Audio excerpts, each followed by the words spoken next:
안녕하세요. 반갑습니다. 반갑습니다. 네, 너무 간결하죠? 간결하죠. 이번에 표싸움이 간결하게 끝났지 않습니까? 네. 여당이 완승으로 끝났는데 네. 오늘 아마 부동산 시장에 있어서 시청자 여러분들이 궁금해하는 부분들이 전에도 짚어드렸지만 그때는 끝난 후에 시장이 어떻게 변할까라는 내용으로 짚어드렸다면 오늘은 끝난 후에 여당이 합승을 했죠. 이런 부분에서 앞으로 부동산 시장이 어떻게 흘러갈 건지에 대해서 콕콕 집어드리는 시간입니다. 그래야 내가 가지고 있거나 또 향후에 어떤 데에 투자할 거나 어디 분양시장에 매물을 받을 거나 이런 부분들에 대해서 구체적인 계획을 세울 수 있는 그런 시간이 되지 않을까라고 보여집니다. 오늘 채널 고정을 해주신다면 시청자 여러분들한테 정말 부동산 황금 알까기 시간이 될 거라고 보여집니다. 오늘 TV를 시청하시다가 궁금하신다면 전화번호 1599-3412 방송이 끝난 후에도 지속적으로 상담이 가능합니다. 세미나도 신청해 주시면 고맙겠습니다. 오늘 우리 시청자분들을 위해서 나와 계신 전문가 두 분이 계십니다. 실질적으로는 한 분이 더 참여를 하실 텐데요. 전문가분들 먼저 소개해 드리도록 하겠습니다. 부동산 황금알을 낳아드릴 전문가들입니다. 앞에 계신 이재문 소장님 자기 소개해 드리시죠. 네, 안녕하세요. 반갑습니다. 네. 창조도시경제연구소 이재문 소장입니다. 네, 반갑습니다. 안녕하세요. 대한민국 대표 토지 전문가 시골이장 전종철 교수입니다. 반갑습니다. 왜 항상 늘 시골이장이 되는 건가요? 닉네임을 왜 시골이장으로 하셨어요? 있어요. 시골 의사, 네. 시골 뭐 국수 뭐 이렇게 하는데 네네. 나는 뭐 딱히 달 게 없어가지고. 근데 원조 국수 뭐 원조 네. 해장국 막 이런 거 있잖아요. 그럼 네. 원조 토지 박사 뭐 이런 것도 원래 괜찮지 이거 않았어요? 토지 개발을 하고 이럴 때는 네. 이장의 협력이 절대적이거든요. 이장이 군수보다 높아요. 제가 알아요. 네. 그 꼬장이라고 그러죠. 꼬장 부리는 이장들 제가 많이 봤습니다. 아마 그게 우리 정 교수님이 네. 간절해서 시골 네. 이장이라고 붙인 것 같습니다. 아마 뒤로 이런 거 뭐 챙기고 막 이러려고 시골 이장 하신 거 아닌가? 조금 의심해 봐야 될 것 같아요. 좀 소개시켜 주세요. 그런 데서. 교수의 딱딱한 면을 조금 벗어나기 위해서 시골 이장으로 하지 않았나라는 생각도 네. 들어보는데 그런 것도 좀 시골틱합니다. 근데 참 시골 이장하면 옛날엔 구수했거든요. 네. 근데 현실은 안 그러는 것 같아요. 지금은 권력자잖아요. 그러니까요. 특히 이제 저희처럼 부동산 개발하거나 네. 이런 사람들한테는 네. 쉿해야 돼요. 난리 납니까? 네. 시골 이장들이 들고 엔틱으로 엔틱팬 생기는 거 아닌지 모르겠네요. 또 코멘트 하시는 거예요? 진짜 현명하십니다. 이런 어려울 때 싹 빠져나가시고 막 교수답습니다. 시골 이장이 아니라니까요. 교수라니까요. 서울 이장이에요. 그럼 저는 이제 도시 이장으로 와야 되겠는데. 네. 그래서 오늘의 다룰 주제는 바로 여당이 진짜 완승이죠. 완승이고 압승인데 부동산 시장에 정말 이렇게 됨으로써 미치는 영향에 대해서 우리가 짚고 넘어갈 수밖에 없습니다. 왜 그러냐고요? 결론은 국민들이 이렇게 압승과 안승을 이뤘을 때는 부동산 시장을 어떻게 이끌어 달라라는 어떤 여념이 있을 것 같습니다. 그래서 그 많은 국민들이 어떤 뜻을 갖고 있는지 또 국민을 위한 또 공약들은 어떤 걸 펼쳤는지 짚고 넘어가야만 우리가 또 부동산 시장의 트렌드를 읽고 가는 것입니다. 그래서 오늘은 트렌드를 읽어가는 시간이라고 보시면 정확할 듯합니다. 자, 부동산 시장에 미치는 여파에 대해서 처음에 우리 전종철 교수님. 네. 우선 서울을 좀 먼저 기준으로 얘기하면은 네. 우리가 부동산 규모가 주택 시장이 전체 시가총액의 3분의 1이 30%가 서울입니다. 네네. 그리고 절반이 수도권. 그다음에 이제 전국 다 합치면 100% 이렇게 되는 거죠. 그러니까 서울의 상징성이 되게 중요한 거거든요. 네네. 그러면은 우선 그 박원순 시장이 내리 2011년부터 이제 2022년까지 12년간 삼선. 이제 와. 우리 서울 네. 시장을 이끌자는 거예요. 네. 그래서 그 사업 방식 부동산 부분에서 뉴타운 방식의 우리 도시개발 방식에서 이제 소규모 정비 사업으로 전환이 됐고, 그 다음에 대규모 철거를 이렇게 수반한 도시 정비를 지향하고 도시 재생으로 사업이 전환이 됐고, 그 다음에 소규모 정비 사업이 주로 노후주택과 골목길 재생하고 네. 이런 걸 통해서 구도심을 활성화하고, 그 다음에 이제 뉴타운 방식의 제일 단점이 뭐냐면은 그 정착률이 낮아. 거기 있던 사람들은 다 팔고 떠나가야 그렇죠. 되잖아요. 이게요. 예, 주변에 이런 부분이 네. 좀 어떻게 보면 되게 서러울 수 있거든요. 네. 그래서 그런 부분을 좀 자기 정착률을 다시 높이자 이렇게 해서 소규모 정비 사업으로 가는 거죠. 그리고 과거에 우리 박원순 시장 전에 대거 네. 지정돼 있던 정비구역들을 많이 해제를 했죠. 그래서 2013년 이후에 서울에 약 170개소 정비구역이 해제가 됐습니다. 근데 제가 뉴타운 지역에도 있어봤지만 네. 그 주민들이 네. 기회는 이때다 하고 사실은 뭐 권리 분석할 때 돈 이만큼 더 추가로 내야 돼요 할 때 나가는 게 아니라 사실 기회다는 이때다 하고 훨씬 전에 팔고 나가는 사람이 대부분이에요. 그러면 그 사람들이 동네에서 멀리 가는 게 아니라 바운더리를 벗어나지 못하거든요. 그러니까 정착률의 문제는 저는 아니라고 볼 수 있어요. 모처럼 기회가 돼서 지하 이런 데를 누가 사줍니까? 근데 지하도 팔고 나갈 수 있는 그런 기회가 있어서 저는 뉴타운은 굉장히 나쁘지 않고 또 대규모 사업이니만큼 소소하게 이루어지는 부분에서 탈피하고 학교라든가 공원을 제대로 형성할 수 있는 부분을 저는 굉장히 좋다고 평가를 했었거든요. 근데 뉴타운 사업이 그만큼 조금 이렇게 박원순 시장이 공약을 걸어서 뉴타운 사실 출구 전략으로 나가고 이렇게 다시 도시재생으로 구도심 활성화로 간 게 이렇게 많은 사람들이 그러면 결국 원했다는 건가? 저는 그 부분이 좀 의아한데 그게 맞다고 보여지는 건가요? 그 부분은 동의를 통해서 결국 해제를 했기 때문에 이제 타당성은 정확히 있는 거죠. 그리고 이제 뉴타운이 우리가 꼭 부정적이지 않고 대표적으로 제가 이제 어렸을 때 영등포에 컸었는데 신길동 이쪽이 되게 낙후된 이런 지역이었거든요. 그런데 지금 저 신길 뉴타운이 서울에서 되게 핫한 지역 중에 하나잖아요. 그렇죠. 거기 살던 사람들 그 보상받으신 분들은 지금 아파트 가격이 옛날에 뭐 몇 천만 원이었다면 지금 몇억, 지금 10억까지 가지 않잖아요. 그리고 이제 그런 뉴타운 방식이 아니었으면은 오늘의 그런 신길 뉴타운이나 이런 거는 이제 탄생이 안 됐겠죠. 뭐 공과가 분명합니다. 그러니까 그런 부분 때문에 아이들도 조금 더 편안한 환경에서 교육을 받을 수 있고 우리가 이제 단독주택이라든가 다가구 주택에 거주하다가 우리가 이렇게 얘기를 하잖아요. 아파트를 변화하면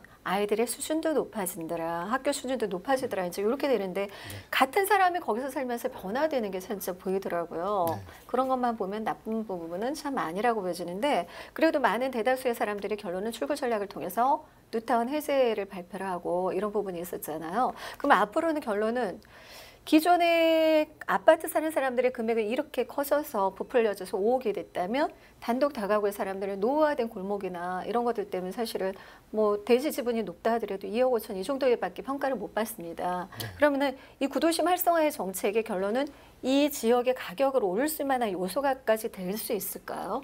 저 어디서 정리한 자료를 봤는데요. 단독 주택 가격의 낙찰가율이 되게 좋아요. 그리고 단독 주택을 가지고 리모델링을 해서 일부는 본인이 살고 일부는 세를 주고 또는 일부는 상가를 이렇게 주고 하기 때문에 이게 그렇게 하는데 자기 돈으로 다 해야 되는데 도시재생사업을 통해서 기반시설 정비해주고 구도심 이렇게 골목길 정비해주고 그러면 더 이렇게 훨씬 더 그 부의 경제 효과를 발휘를 되잖아 이게요. 그래서 근데 도로 골목은 굉장히 좀 이렇게 6m 도로라든가 3m 도로가 안 된 도로가 옛날에는 많지 않았습니까? 그렇죠. 리아가도 못 들어가고. 근데 그런 지역마저도 전세가율이 높아지나요? 그런 거 다 높아질 수는 없잖아요. 전세가격이? 이런 걸 통해서 자금이 그만큼 확보된 건 아니잖아요. 도로까지 다 대단위로 넓혀주거나 이렇게 곳곳에 하지는 못하잖아요. 그러니까 50조 원을 가지고 그 중에 대표적으로 낙후된 곳을 이렇게 이제 업을 시켜주는 거죠. 그런 지역에 좀 정해진 곳이 있나요? 그러니까 이제 전국에 한 450군데에서 한 580군데 정도의 그 낙후된 도심을 이제 그 개발하겠다라는 게 어떻게 보면 도시 재생 사업이잖아요. 그러니까 우리가 얘기하는 도시 개발 사업이 재건축도 있고 쉽게 얘기해서 재개발도 있지만 재건축과 재개발을 묶어서 광역적 개발을 하겠다라는 게 어떻게 보면 뉴타운 사업이었는데 뉴타운 사업은 우여곡절을 겪으면서 대부분이 이제 지구지정이 취소가 됐고요. 취소가 되면서 이제 사업이 대안적으로 이제 떠오른 게 이제 박원순 시장 이후에 떠오른 게 이제 가로주택 정비 사업이라든지 주거환경 개선 사업을 통해서 이제 하겠다라는 게 도시재생 사업이었죠. 이 도시 재생 사업의 이제 가장 큰 취약점은 뭐였냐면 예산이 확보되지 않았다는 거죠. 지금 이제 원장님께서 말씀하셨던 어떤 그런 그 공공 인프라를 깔기 위해서는 공적 자금이 투입돼야 되고 민간 자본에만 의존할 수 없는 상황인데 공적 자본이 충분히 투입된다 그러면 원주민들도 반대를 하지 않겠죠. 근데 이제 공적 자금이 충분히 투입되지 않는 상황에서 이제 개발을 하게 되면 재건축 아파트에서 자기 부담금이 커지듯이 결국에 여기서도 자기 부담금이 커질 수밖에 없는 상황이잖아요. 근데 이것이 이번에 이제 문재인 정부에 들어서면서 이제 광역적으로 사업으로 전환이 된 게 이제 도시재생 뉴딜 사업입니다. 네네. 근데 이제 어떻게 보면 이제 도시재생 사업, 서울시에서 추진하는 사업과 그다음에 이제 국가에서 추진하고 있는 도시재생 뉴딜 사업이 어떤 좀 상충되는 점이 있지만은 아마 그거는 제가 봤을 때는 타협점을 좀 찾은 것 같고요. 그러니까 과거에 1,500억 정도 투입했던 거를 10조 단위로 금액이 이제 증가했기 때문에 어떤 주차장을 만든다든지 도로를 확보한다든지 또 도로를 만들기 위해서는 그 인근의 도로 주변을 확장하는 지역에 있는 집들은 다 수용을 해야 되잖아요. 수용을 했을 때에는 그 수용된 집들이 이주할 수 있는 곳을 만들어주고 또 보상을 해줬어야 되는 재원이 제가 봤을 땐 충분히 만들어졌다라고 보기 때문에 과거와는 달리 상당히 사업적인 탄력을 받을 것 같고요. 우리가 이제 재건축을 얘기한다 그러면 재건축을 통해서 아파트 가격이 올라가듯이 아까 우리 이 도시재생 뉴딜 사업의 가장 포커스는 구도심이거든요. 이미 구도심의 부동산 가격은 만만치 않아요. 빌딩 가격도 그렇고 주택 가격도 그렇고 상가 가격도 만만치 않은데 이것이 현대화로 조금 더 리모델링이 된다 그러면 상당히 가격이 상승하는 그런 효과도 충분히 있고 현재까지 어떤 시뮬레이션 결과 숭례 동대문 인근이라든지 이런 쪽에서 일부 추진된 지역에서의 부동산 가격 상승이 상당히 있었다라는 어떤 그런 연구 결과가 나오고 있기 때문에 어떤 부동산 가격 상승이라든지 그런 부분에 따르는 대비책도 함께 마련하고 있는 걸로 제가 알고 있습니다. 네, 기존에 우리가 이렇게 역대 대통령들을 보면 서울시장이 사실은 어떤 보면 공약이잖아요. 거기에 이제 약간 뭐 얹어서 한다든가 뭐 이런 부분이 있는데 이렇게 해서 역대 대통령이 이런 정책을 발표한 적이 있었나요? 그러니까 정권 차원에서의 어떤 부동산 강화 정책을 핀다든지 부동산 완화 정책을 핀다든지 이런 거는 늘 있어왔지만 어느 한 사업, 물론 꼭 한 사업만은 아니지만 결국에 지금 문재인 정부의 어떤 트렌드는 세 가지 아니겠습니까? 결국에 실수요자 보호, 그 다음에 투기 세력 근절, 그 다음에 주거 안정. 이 세 개를 통한 어떤 이 세 가지의 목적을 달성하기 위한 전략적 방법 중에 하나가 도시재생 뉴딜 사업이기 때문에 또 이렇게 정권 차원에서 이렇게 천명을 해서 이제 강력한 드라이브를 거는 거는 뭐 과거에 보금자리 정책이 좀 있었던 것 같고요. 노태우의 200만 호 뭐 사업이 있었는데 이건 단순하게 집에 어떤 이거지만 이제 도시를 활성화하겠다라는 정책은 아마 처음인 걸로 보여지고요. 이것이 이제 과거 정부로 이제 이명박과 박근혜 정부로 얘기한다 그러면 용산 개발이라든지 뭐 한강변 르네상스라든지 이런 거가 조금 일맥상통되지 않나 이렇게 생각이 시장의 역할이었죠. 사실은 엄밀하게 따지면. 그래서 이런 부분들이 제가 볼 때는 수용을 하거나 아니면은 뭐 공원을 놔준다거나 공원 놔주는 것만으로는 이 가치값을 상승하는 데 크게 도움은 안 된다고 보여져요. 어떻게 보면 생활의 편리성이 따라줘야 하는 부분이 반드시 필요하고 또 교통의 편리성이라든가 이렇게 들어가야 되는데 아파트는 대규모의 단지가 들어가기 때문에 반드시 생활의 편리성이 따라가요. 근데 기존의 단독주택에서는 크게 늘 수 있는 가구수가 늘어가는 건 아니잖아요. 가구수가 늘지 않으면 생활의 편리성은 여전히 기존에 낙후되었던 지역들은 생활의 편리성이 뒷받침이 안 된단 말이죠. 그럼 그래도 가격이 오를까요? 근데 이제 우리가 일반적으로 얘기할 때 이제 재개발이 잘 안 되는 이유가 이제 단독주택과 공동주택의 일부가 혼재돼 있지 않습니까? 그중에 이제 다가구 주택이 있고 다세대 주택이 있는데 이제 다가구 주택은 외형상으로는 집이 한 채지만 그 안에는 19세대가 살고 있다라는 거죠. 그러다 보니까 털어내야 되는 세대 수도 많고 이제 이런 부분이 많기 때문에 다가구 재개발 같은 경우에는 상당히 어떻게 보면 사업 추진 속도가 상당히 느린 게 지금 현실적인 문제로 지금 되어 있고요.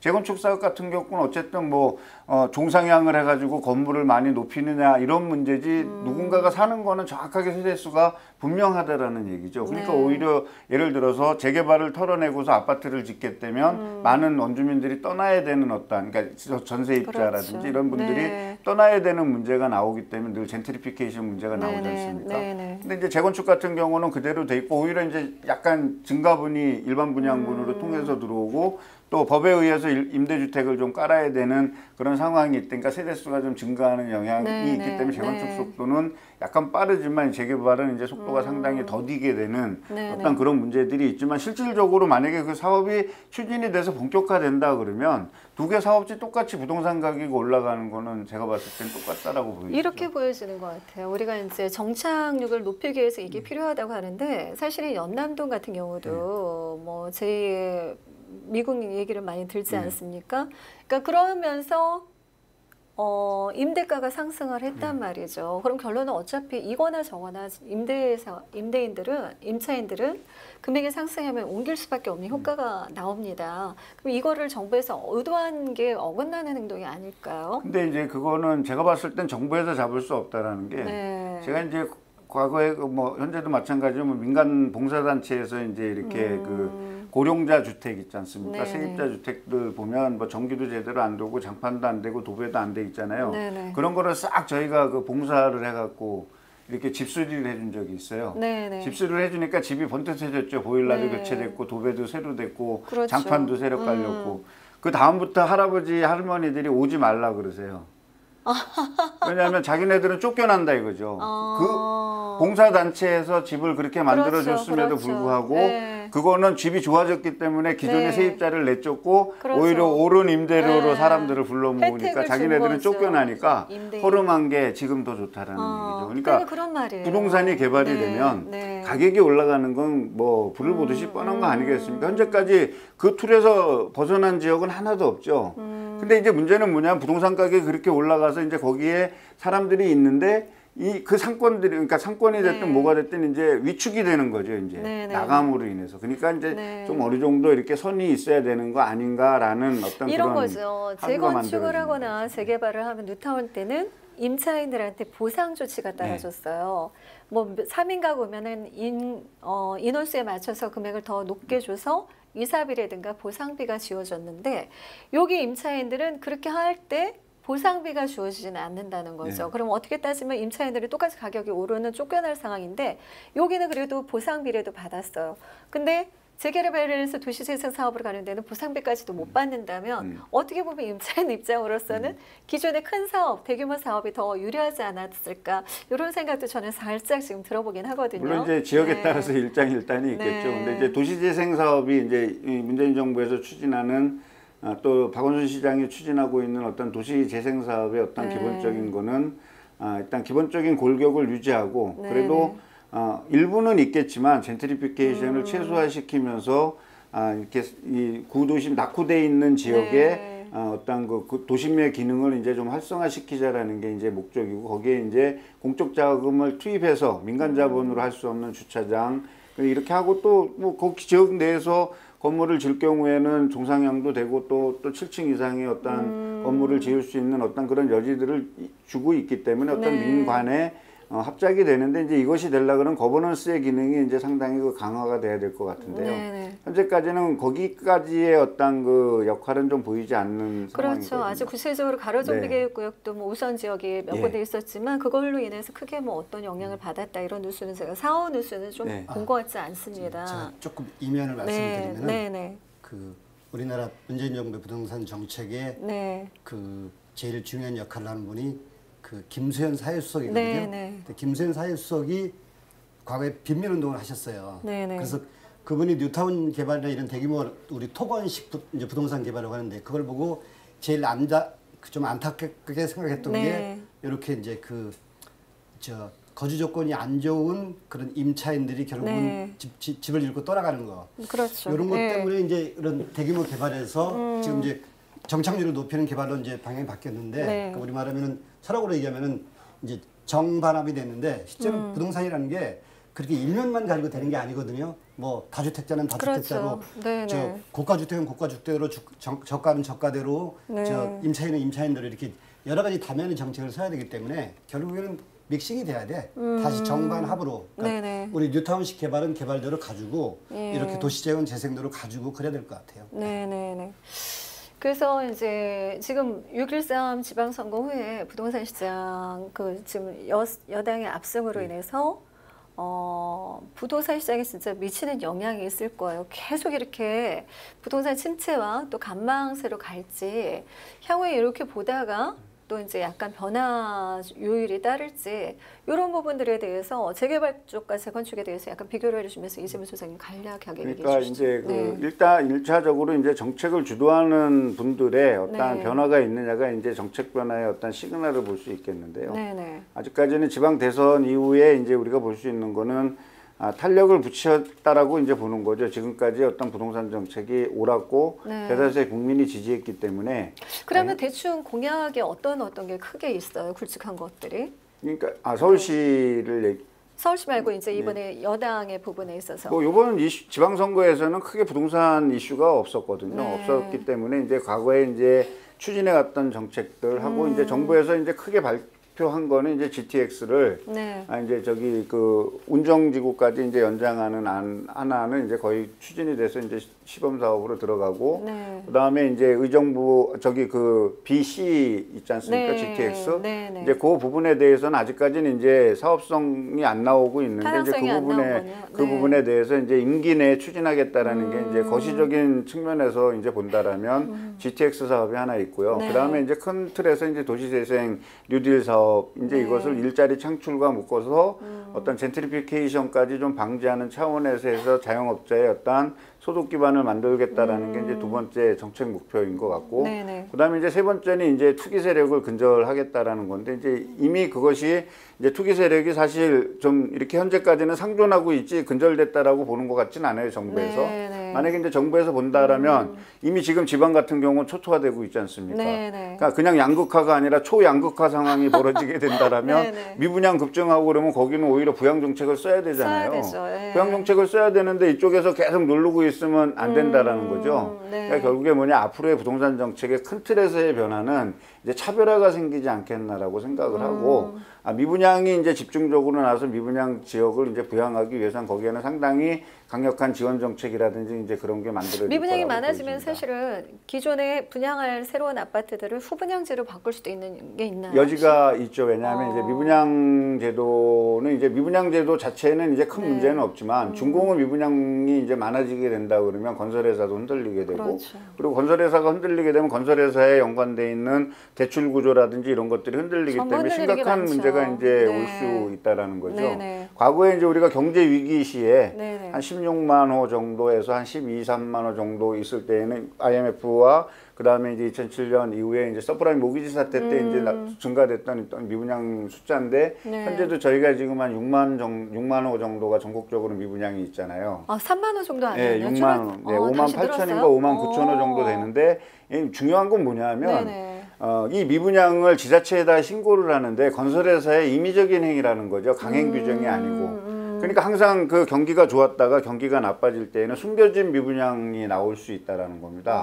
그러니까 이 숨겨진 미분양들이 이제 나옴으로 인해서 건설회사의 어떤 재무 구조가 안 좋게 되고 그것이 이제 파급 효과가 있기 때문에 이제 우리가 주택 경기를 바라볼 때 중공업 미분양 주택이라든지 이런 거를 좀 쳐다보게 되는 거죠. 근데 사실 어떻게 보면 이런 미분양이라든지 이런 걸 없앨 수 있는 가장 강력한 무기 중에 하나가 후분양제잖아요. 또 후분양제 중에 또 뭐 물론 일장일단은 있겠습니다만 그리고 이 후분양제가 또 가지고 있는 것 중에 또 가장 강력한 무기가 뭐냐면 분양권 전매라는 게 없죠. 그러니까 상당히 주택 시장을 안정화시킬 수 있다라고 보기 때문에 이번 정부에서 지금 공공 분야에 대해서만 이제 쉽게 얘기해서 후분양제를 실시하겠다는 것은 이제 민간에다가 점차적으로 확대하겠다라는 것이 있는데 건설회사들이 그러면 지금도 어려운데 굉장히 어려웠어요. 그러니까 이제 건설회사들이 가급적인 미분양을 빨리 이렇게 얘기를 해줘 갖고 감추는 게 없다라면 상관이 없는데 사실 2017년, 2018년 너무 많이 이제 착공이 들어갔고 했기 때문에 지금 사실 우리가 공급 초과 문제도 사실 제가 알고 있기로는 이거 방송에서 얘기해도 되나요? 안 되나 모르겠네. 사전에 푸싱이 상당히 있었던 걸로 압니다. 야, 이거 너무 많다. 역시 주요기관하고 회의를 하다 보니까 별게 다 나오네요. 너무 많으니까 좀 속도 조절을 하자라고 했는데 사실 건설회사가 무시한 거죠. 그냥 다 짓기 때문에 앞으로 한 2018년, 2019년 동안 3년치 공급이 되는 게 이것이 결국에 주택시장의 교란이 생기게 된 원인이라는 거죠.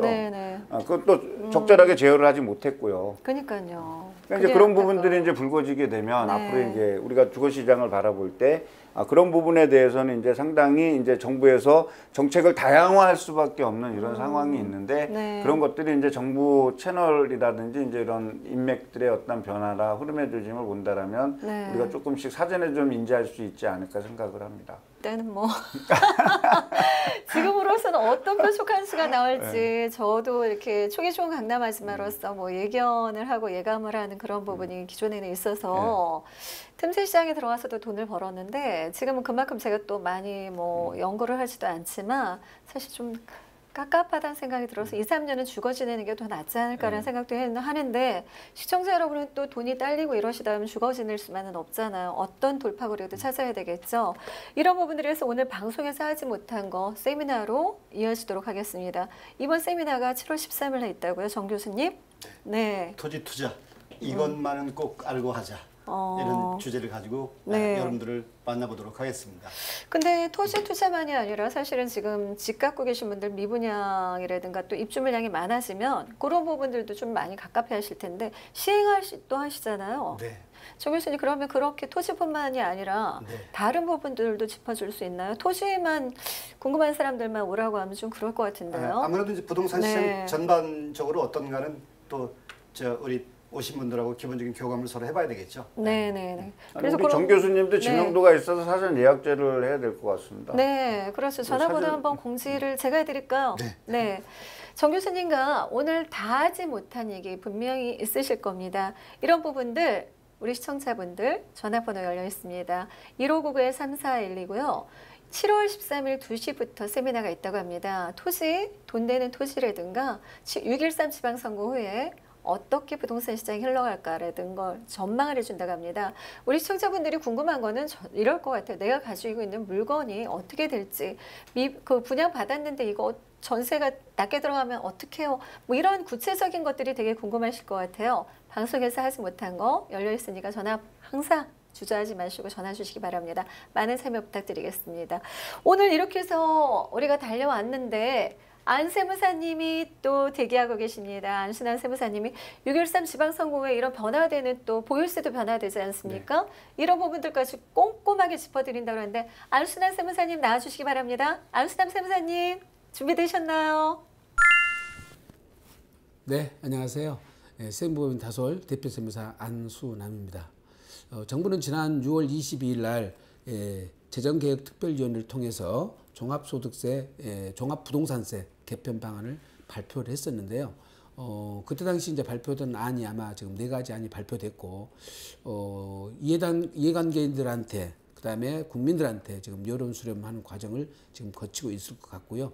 이거를 종합적으로 이제 해서 하나의 지금 정부 안을 낼 텐데요. 권고안이 나오면 아마 그거를 세제실에서 받아서 이번에 정기국회 때 도입을 할 계획 같습니다. 물론 지금 시행령 개정사항 분도 있고요. 세법 개정사항도 있어서 시행령 개정사항은 정부에서 지금 당장 시행할 수 있을 것 같고요. 지금 시행령 개정사항으로는 공정시장 가액 비율을 얼마로 할 것이냐 하는 것은 법률 관계가 아니라서 정부에서 시행령만 개정해도 바로 시행할 수 있을 것 같습니다. 세율 관련돼서 인상안을 구간 조정하거나 인상안을 만들어내는 것은 이제 국회에서 법을 제정해야 될 일이니까 개정해야 할 일이니까 아마 이제 이번 정기국회에서 국회에서 다뤄질 일들 같습니다. 전반적으로 예상컨대 일단 처음에 세부담을 완화시키는 1안이나 2안만 갖고는 이번에 종합부동산세 개편 방안으로는 좀 미흡하지 않느냐는 것이 시장의 여론 같거든요. 또 한편에서는 지금 현재 그렇지 않아도 다주택자 중과세 규정이 시행되고 거래 절벽이 와가지고 부동산 거래도 지금 없는 상황인데 여기다가 심리적으로 종합부동산세까지 지금 개편 방안이 도입돼 버리면 시장이 너무 더 꽁꽁 얼어붙지 않느냐 하는 그런 지금 여론도 있는 것 같습니다. 근데 정부는 단순히 부동산 가격 안정화 때문에 지금 세제 개편을 하는 것이 아니라요. 그동안에 세제를 시행하면서 불합리했던 세제들이 있었습니다. 지금 그래서 세제는 지금 전체적으로 거래세는 낮추고 보유세는 높이는 방향으로 가고 있거든요. 거래세라 하면은 취득할 때 취득세 내는 취득세, 그 다음에 양도할 때 내는 양도소득세. 그다음에 이제 보유할 때 내는 부담하는 세금은 우리가 종합소득세, 그다음에 종합부동산세가 있을 텐데요. 취득세가 지금 현재 거래세로서는 너무 높다고 그러니까 이거를 좀 인하시키고, 지금 양도소득세도 전반적으로 세율 측면뿐만 아니라 장기 보유 특별공제, 그다음에 이제 그 의제취득일, 그다음에 각종 감면 공제 비과세 제도 같은 경우도 아마 손을 좀 보려고 하는 것 같습니다. 그래서 거래세는 좀 세부담을 줄이고 보유세를 늘리는 방법이 있는데요. 지금 현재 임대소득에 대해서도, 주택임대소득에 대해서는 너무 지금 세제 혜택이 과다하다는 여론이 있어요. 근데 지금 일반 국민들이 그런 그 주택에 대한 임대사업자에 대한 세제 혜택이 그렇게 큼에도 불구하고 아직 그 임대사업자 등록 현실화율이 지금 많이 높아지긴 했습니다만은 전체적으로 아마 30-40% 정도 가 있지 않겠습니까 싶거든요. 그래서 아직도 임대사업자 등록 비율이 좀 떨어지고 있다.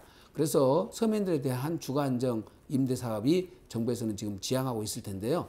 여기에 좀 목표 달성이 아직 안 되고 있는 상황 같습니다. 어쨌든 임대사업자에 대한 과세 강화는, 정상화는 조금 좀 뒤로 늦추면서 종합부동산세에 대한 개편 방향은 금년도에 거의 마무리될 것 같고요. 이제 그렇게 되다 보면 시장에서 지금 이제 어쨌든 다주택자 중과세 규정이 도입되면서 이제 거래 절벽은 낮고 이제 가격 안정화는 지금 이제 도입됐습니다. 그래서 이제 지금 종합부동산세에 대한 부분은 어떻게 보면 법인이 70%를 세부담하고 있고 개인이 30% 정도밖에 세부담을 안 해서 그렇게 개인들이 내는 세부담은 크지는 않습니다만은 주변에 심리적으로 세부담이 크고 있고요.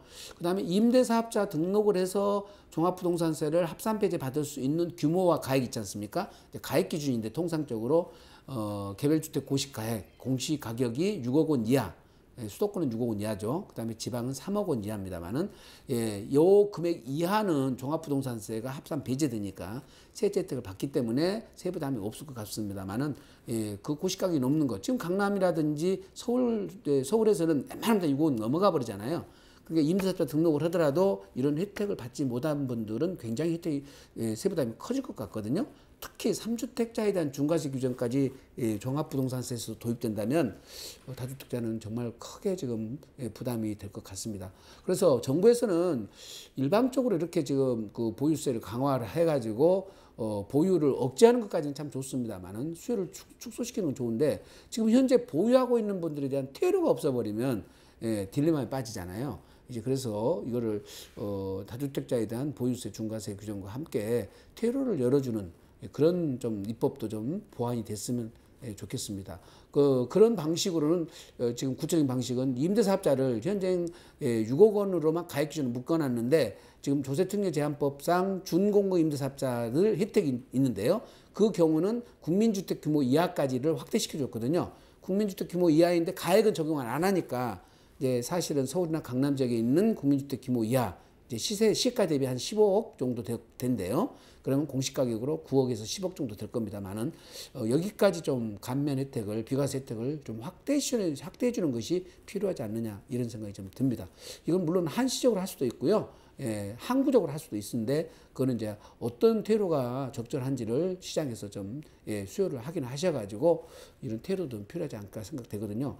결국은 우리가 주택 경기를, 주택 가격을 안정화시키는 거는 전체적인 부동산 가격 안정화에 보탬이 되기 때문에 당연히 안정화시켜야 됩니다. 그 다음에 단순하게 보유한 양도 차익만을 노리는 투기 세력은 우리가 막아야 되겠죠. 그러나 건전한 투자 세력까지 막아버리면 우리가 주택은 사고 싶을 때 사고, 팔고 싶을 때 팔아야 서민들 입장에서는 그런 것을 경제활동을 정상적으로 할 수가 있거든요. 그래서 이런 것을 좀 감안하셔서 세제도 부동산 가격의 안정화만 중요한 것이 아니라 유통도 활성화될 수 있도록 좀 지원이 필요하다고 생각됩니다. 어쨌거나 이번에 모처럼 마련된 종합부동산세 세제 개편이 주택가격 안정과 또 시장에 순기능을 하고 또 투자자들에게도 적절하게 순응하도록 그런 세제였으면 좋겠습니다. 감사합니다. 안순남이었습니다. 자, 이렇게 해서 오늘 안순남 세무사님과 더불어서 또 6.13 지방선거의 부동산 시장까지 짚어드렸습니다. 여기 오늘 같이 하지 못한 부분들 세미나를 통해서 열려 있습니다. 1599-3412 많은 참여 부탁드리겠습니다. 자, 이렇게 해서 오늘 우리가 준비한 시간은 여기까지입니다. 한금알을 낳아드리는 시간에 항상 저희는 최선을 다하고 있습니다. 시청자 여러분들 또 시청해주신 여러분들 오늘 두 분도 또한 감사드립니다. 감사합니다. 감사합니다. 시청자 여러분 시청해주셔서 대단히 고맙습니다. 다음 기회에 다시 뵙겠습니다. 감사합니다.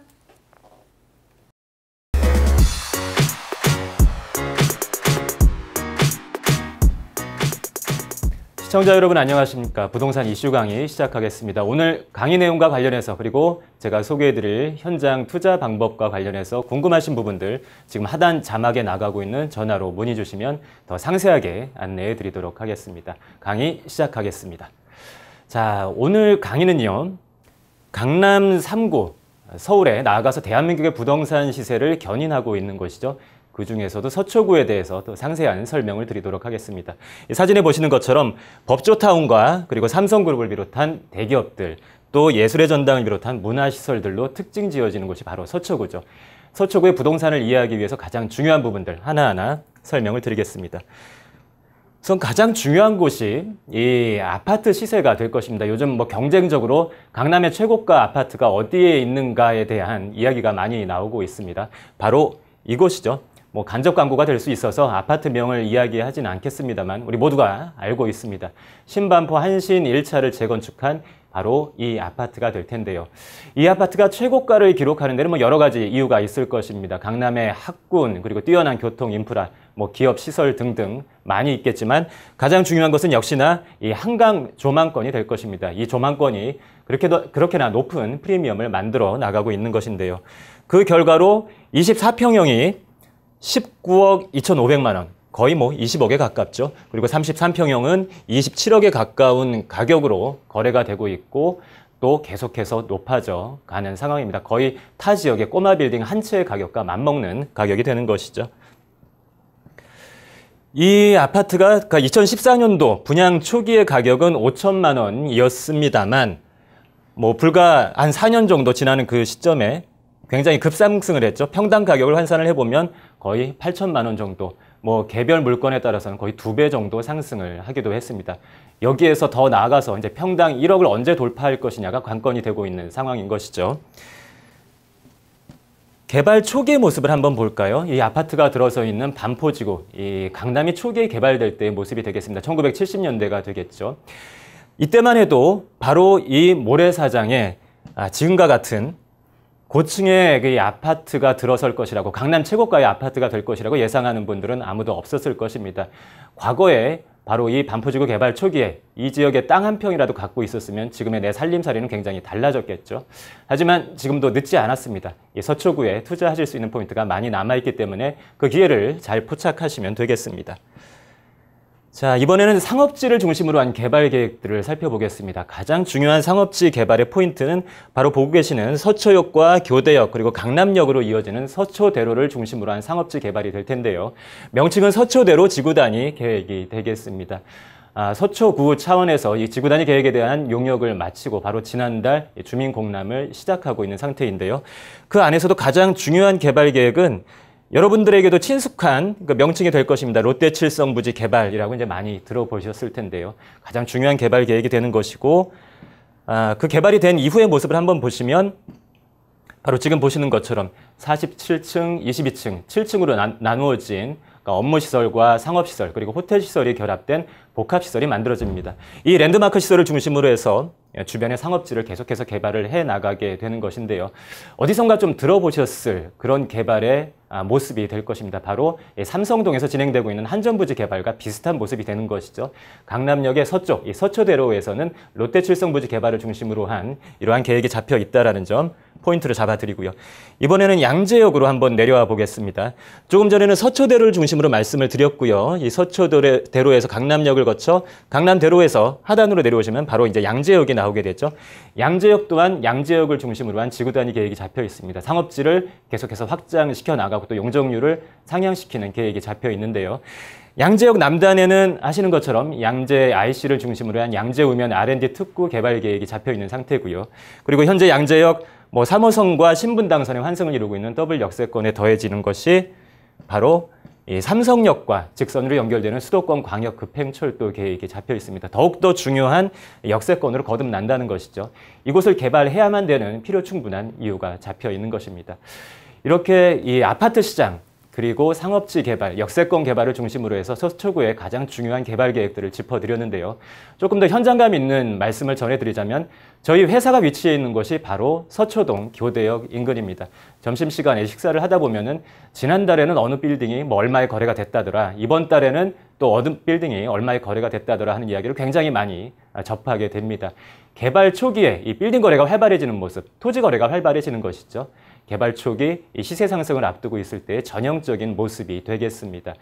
부동산은 항상 시간과의 싸움입니다. 그 시간을 여러분들의 편으로 만들어줄 수 있는 대표적인 지역, 서초구에 대한 강의 여기서 마무리하겠습니다. 자, 첫 번째 현장 소개 순서입니다. 주택시장 규제에서 완전하게 벗어나고 싶다라고 생각하시는 분들을 위해서 적합한 현장이 되겠습니다. 서초구 서초동의 근린생활시설 이 사무실을 소개해 드리겠습니다. 먼저 매물 특징을 보시면 2018년 5월 바로 지난달 준공을 완료했습니다. 지금 보고 계시는 사진이 현장 실제 모습이 되겠고요. 이 건물 2층에 위치하고 있는 사무실입니다. 면적을 보시면 전용 면적이 59.09제곱미터, 거의 17평, 18평 정도 되는 것이죠. 넓은 전용 면적의 가장 특징적인 점, 대지 지분이 29.75제곱미터이면 평으로 환산하면 정확하게 9평이 나옵니다.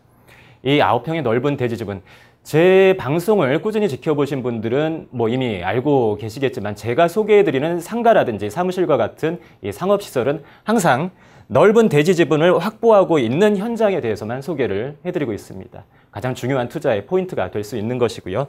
근린생활시설 1실로 이루어져 있는데요. 내부의 모습을 한번 보도록 하겠습니다.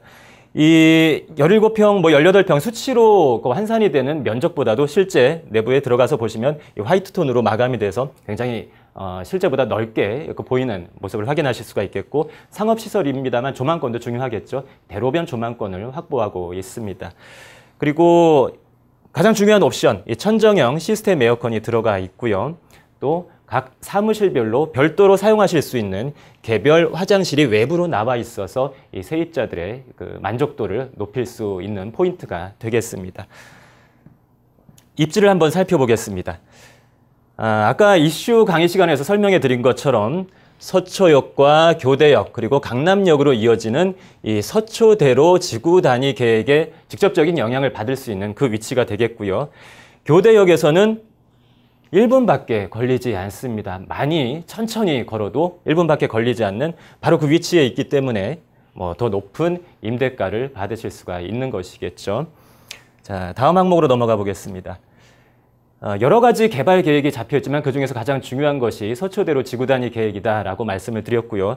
그리고 그 안에서도 특징 지어지는 것이 바로 이 롯데칠성지구 특별계획구역이 되겠습니다. 익숙한 개발 계획이 되는 것이죠. 여러 가지 항목이 있습니다만 제3종 일반 주거지역에서 그러니까 일반 상업지역으로 종상향을 시켜주게 됩니다. 상업지역으로 종상향을 시켜주는 이유는 자, 보시는 것처럼 특별계획구역으로 지정을 하고 그 다음에는 이 서초대로의 랜드마크 시설, 롯데칠성 부지 개발이 이루어지는 것입니다. 47층, 22층, 7층으로 나누어진 복합시설이 들어온다라고 말씀을 드렸죠. 삼성동 한전부지 개발과 이 맥을 같이 하는 이 서초대로 강남역을 중심으로 했을 때 서쪽에서 일어나고 있는 개발 계획이 되겠습니다. 중요한 포인트를 선점하실 수 있는 기회가 되는 것이고요. 이 가격을 한번 살펴보겠습니다. 상업시설이니만큼 가격 분석이 중요할 텐데요. 매매가가 4억 5천만 원입니다. 바로 뛰어서 이 대지지분과 연관지어서 보겠습니다. 대지지분이 9평이죠. 서초동에 현재 토지 한 평당 시세는 못해도 5천만 원 정도의 거래가 되고 있습니다. 환산을 해보시면 9평 곱하기 5천만 원, 바로 4억 5천만 원이 나옵니다. 그러니까 건물 가격은 거의 들어가 있지 않은 가격이라는 것이죠. 방송을 보고 계시는 대부분의 시청자들, 이 소액 투자자들께서 서초동의 땅 9평을 나 혼자 별개로 사실 수 있는 방법은 없을 것입니다. 이 근린생활시설, 이 사무실 매입을 통해서 그러한 이 토지 9평 매입이 가능한 것이고요. 그리고 토지 9평을 매입하면서 180만 원 혹은 170만 원의 높은 월세도 또 받아가실 수 있는 굉장히 효율적인 투자의 수단이 될 수 있겠습니다. 조금 더 상세한 내용을 알고 싶으신 분들은 이 하단 자막에 나가고 있는 전화번호로 문의 주시면 더 자세하게 설명을 드리도록 하겠습니다. 서초동 근린생활시설이 위치하고 있는 그 현장으로 나와봤습니다. 서초동 교대역 먹자골목 상권, 굉장한 유명 상권이죠.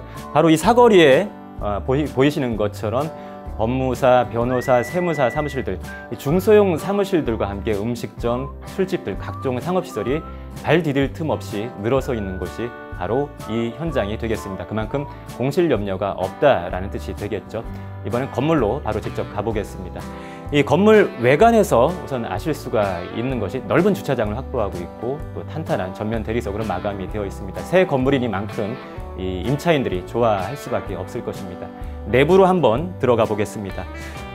가장 첫 번째 인상적인 점이 화이트 톤으로 마감이 된 넓은 실내 공간, 사무실로서 이제 제격이 되겠습니다. 천정형 시스템 에어컨이 들어가 있고요. 그리고 상업시설입니다만 역시 대로변 조망권을 확보하고 있기 때문에 세입자들이 만족할 수밖에 없겠습니다. 사무실을 이용하는 분들이 가장 중요하게 여기는 부분 중에 하나가 화장실일 텐데요. 바로 개별 세대가 따로따로 이용을 할 수 있는 화장실을 별도로 갖추고 있어서 역시나 이 세입자 만족도를 높이는 중요한 포인트가 되겠습니다. 최근 들어서 주택 임대 사업자 등록이 굉장히 많이 늘어나고 있습니다. 나도 한번 임대 사업을 해보고 싶은데 어느 지역에 어떤 물건에 임대 사업을 시작해야 될지 모르겠다라고 하시는 분들을 위해서 가장 적합한 현장이 되겠습니다. 서초구 서초동의 다세대 주택입니다. 매물의 이 준공 이후의 모습을 한번 미리 예측을 해보도록 하겠습니다. 동일한 시공사에서 이미 다른 지역에 지어놓은 건물 외관을 준비를 해드렸고요. 2018년 12월 올해 말 준공을 앞두고 있는 상황입니다. 오늘은 5층 중에 3층을 소개해 드릴 텐데요.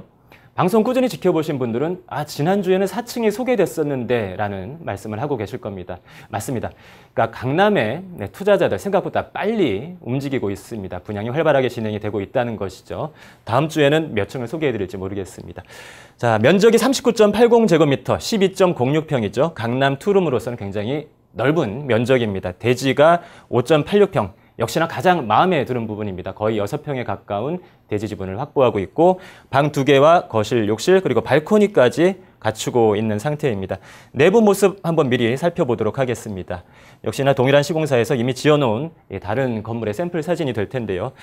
한눈에 보실 수 있다시피 신혼부부가 거주하기에도 부족함이 없는 내부 구조를 갖추고 있습니다. 세탁기와 냉장고, 에어컨 등 필수 옵션들 빠짐없이 들어가 있는 상태입니다. 입지를 살펴보겠습니다. 일단 임대 사업을 하신다라고 하면은 내 고객이, 내 세입자가 누가 될 것인가가 가장 중요한 관건이 될 텐데요. 이 현장과 바로 가까이 붙어 있는 가장 큰 대로가 보시는 것과 같은 강남대로입니다. 대기업 고층 사옥들이 이 좌우측으로 포진해 있는 모습들을 보실 수가 있을 것입니다. 바로 이곳에 근무하고 있는 이 직장인들이, 고소득을 올리고 있는 직장인들이 내 세입자가 된다라고 예측하실 수가 있는 것이고요. 자, 역세권을 한번 더 분석을 해드리자면 양재역에서 약 7분 거리에 가깝게 위치했습니다. 주변에 보이는 또 아까 설명드린 강남대로가 있고요. 또 경부고속도로가 지나가고 있는데요. 한전 서초지사라고 하면 뭐 더 이해하시기가 쉬울 겁니다. 한전 서초지사가 있는 굉장히 조용하고 아늑한 주택가에 자리 잡고 있습니다. 그리고 건너편에는 무지개 아파트 재건축이 진행되고 있죠. 주거 환경이 계속해서 좋아지고 있는 것이고 가장 특징적인 점은 바로 이 블럭 안에는 신축 다세대 주택의 공급이 거의 없다시피 합니다. 최근 몇 년 동안 강남의 다세대 주택 공급이 굉장히 많이 이루어져 왔습니다만 이 블럭만큼은 내가 거의 첫 발을 내디딘다라는 생각으로 투자하실 수가 있다는 점이 가장 특징이 되겠습니다. 개발 계획들을 살펴보시자면은 양재역을 중심으로 해서 삼성역까지 연결이 되는 강남의 유일한 GTX 두 곳 정차역에 있다고 말씀을 드렸죠. 양재역과 삼성역입니다. GTX가 양재역과 삼성역을 직선으로 연결시키기 때문에 이 양재역 인근 지역은 더욱더 중요한 지역 가치를 지니게 되는 것이죠. 그리고 양재역을 중심으로 해서 양재 지구 중심 지구 단위 계획이 일어나고 있는 곳, 바로 그 블럭 안에 오늘 소개해드리는 다세대 주택이 위치해 있습니다. 자, 그리고 경부고속도로 지하 사업 조금 더 설명을 드리겠습니다. 6.13 지방선거 관련해서 각 후보자들이 도로를 지하화하겠다, 철도를 지하화하겠다라는 공약 굉장히 많이 내걸고 있습니다. 그럴 수밖에 없는 이유, 바로 해외 선진국에서 이미 그런 사례가 있기 때문입니다. 미국의 보스턴, 이 고속도로가 지나가던 과거의 모습이고요. 이곳을 철거를 하고 난 이후에 바로 보시는 것처럼 그 위에 녹지공원을 조성을 하고 또 과거에 개발할 수 없었던 땅 위에 고층 빌딩을 지어 올리게 되는 것입니다. 바로 이러한 개발이 가능한 곳, 경부고속도로가 지나가는 바로 그 옆 위치에 오늘 소개해드리는 이 다세대 주택이 정확하게 들어와 있는 것입니다. 장기적으로도 더 높은 시세 상승을 예측할 수 있는 개발 계획이 잡혀 있는 곳이 되는 것이고요. 가격을 한번 분석을 해드리겠습니다. 매매가가 3억 6,500만 원입니다. 우선 매매가, 국토교통부 실거래가랑 비교를 해드리면 2018년 2월, 바로 올해 2월입니다. 전용 면적 32.37제곱미터 서초동의 다른 다세대 주택이 3억 8,500에 거래가 된 사례가 있습니다. 가격 경쟁력 우선 충분히 확보하고 있는 상태이고요. 전세는 3억 1,500만 원을 예상하시면 되겠고 또 월세는 보증금 2천에 월 130만 원 정도를 예상하시면 되겠습니다. 실제 무난하게 체결이 되고 있는 이 지역의 임대가가 되는 것입니다. 역시나 이 서초동 다세대 주택 관련해서 더 상세한 설명을 원하시는 시청자들께서는 하단 자막에 나가고 있는 전화로 문의 주시기 바라겠습니다. 서초동 다세대 주택 현장으로 나와봤습니다. 이 지역을 먼저 보시면은 양재역에서 약 7분 거리 한전 서초지사 인근에 굉장히 조용하고 아늑한 곳, 지금까지 신축 다세대 주택 공급이 거의 없었기 때문에 내가 첫 발을 내디딜 수 있는 그 위치가 되겠습니다. 현장 모습을 보시면 벌써 건축 허가를 완료하고 공사가 활발하게 진행되고 있는 모습을 확인하실 수가 있겠습니다. 단연간에 걸쳐서 방송에서 소개되어 온 강남의 이 다수의 다세대 주택 현장을 직접 시공했던 그 시공사가 공사를 맡고 있습니다. 건물의 완성도를 안심하고 기다릴 수 있는 부분이 되겠고요. 분양이 활발하게 진행이 되고 있습니다. 오늘은 3층을 소개해 드리고 있는 상태입니다. 직접 현장에 나와보셔서 어떻게 지어지고 있는지 확인을 해보시고 투자하실 수 있겠습니다.